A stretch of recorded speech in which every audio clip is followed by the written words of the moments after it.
కాబట్టి ప్రజల యొక్క ఆలోచన దృక్పథం ఇప్పుడు నేనేది కోరుకుంటే అది కాదక్కడ ప్రజలు ఏం కోరుకుంటున్నారనేది నేను చూడగలగాలి. ఎందుకంటే నేను ప్రజాస్వామ్యం అనే చట్టంలోకి అడుగుపెట్టేటప్పుడు by the people for the people of the people అనేది కదా ఉంది. సో వాళ్ళు ఏం కోరుకుంటున్నారనేది నేను యాంటిసిపేట్ చేయగలిగితేనే నేను నాయకుడిని అవుతాను, అంతే కదా. లేదు నా దగ్గర ఉన్న ఇష్టమైతే కొను లేకపోతే పోనానంటే వ్యాపారం కూడా సరిగైంది కాదు అది కదా.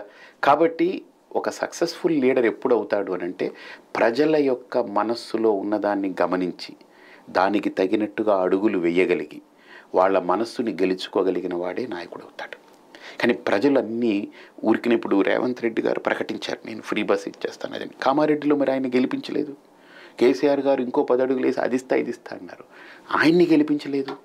నేనేమి ఇవ్వలేనయ్యా, నేను ఇదిగో మీతో పాటు తిరిగాను ఈ 4 ఏళ్ళు, మీ కష్ట సుఖాల్లో నేను నిలబడ్డాను, నన్ను గెలిపిస్తే మీ కష్ట సుఖాల్లో నేను నిలబడతానని చెప్పి ఆయన మాట్లాడాడు. నిజంగా మీరు చూడండి, అది డబ్బులు పంచలేదు ఆయన. వీళ్ళిద్దరి మధ్యలో నేను ఎక్కడ డబ్బులు నా దగ్గర ఉన్నదంతా పోగొట్టుకున్నాను, నేను మంచిగా ఖర్చు పెట్టగలను కానీ ఇవన్నీ నేను చేయలేనని ఆయన కూర్చున్నాడు. ఆయన 10,000 మెజారిటీతో గెలిచాడండి. అక్కడ కామారెడ్డిలో నాకు సంబంధించినటువంటి యంగ్స్టర్స్ కొంతమంది ఉన్నారు, ప్రతి ఊర్లో ఉన్నారు. వాళ్ళు నాతో అంటుంటే నేను నమ్మలేదు ముందు. ఎలాగ ఇది 2 బిగ్ బుల్స్ ఇవి, ఎలాగ అతను హౌ హీ కెన్ కమ్. రెండోది అతని ఫేస్ కూడా అక్కడ కామారెడ్డికి కూడా పెద్ద ఇదైనటువంటి ఫేస్ కాదు. రేవంత్ రెడ్డి స్పీచ్కి కేసీఆర్ కేటీఆర్ అక్కడ జరిగింది ఏంటనంటే ఇద్దరు పెద్ద తలకాయల్ని చూసి జనాలు అరే వీడిని ఎంచుకున్నారంటే పబ్లిక్ ఒపీనియన్ ఏంటి ఎలా ఉందంటారు మీరు చెప్పండి. సో కాబట్టి ఇది చాలా విచిత్రంగా ఉంటుంది. ఆంధ్ర యోగి ఆదిత్యనాథ్గా చూడొచ్చా మిమ్మల్ని? నాకు ఆ ఊహలు లేవు. ఫస్ట్ ఆఫ్ ఆల్ నన్ను వాళ్ళు ఏమదేమీ చెప్పలేదు. నెంబర్ 2.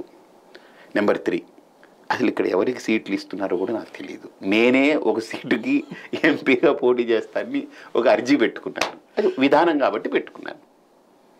సో కాబట్టి భవిష్యత్తు కాలము ఎలా తీసుకెళ్తుంది, ప్రజలకి ఏం కావాలి, మనము సత్యంగా స్వచ్ఛంగా నిలబడి నేను దీనికోసం ఉన్నాను, దీనికోసం పుట్టాను అనుకునేటువంటిది కనుక నమ్మితే కాలము ఖచ్చితంగా ఏదో ఒకటి చేస్తూ పోతుంది, నా భావన. Thank you.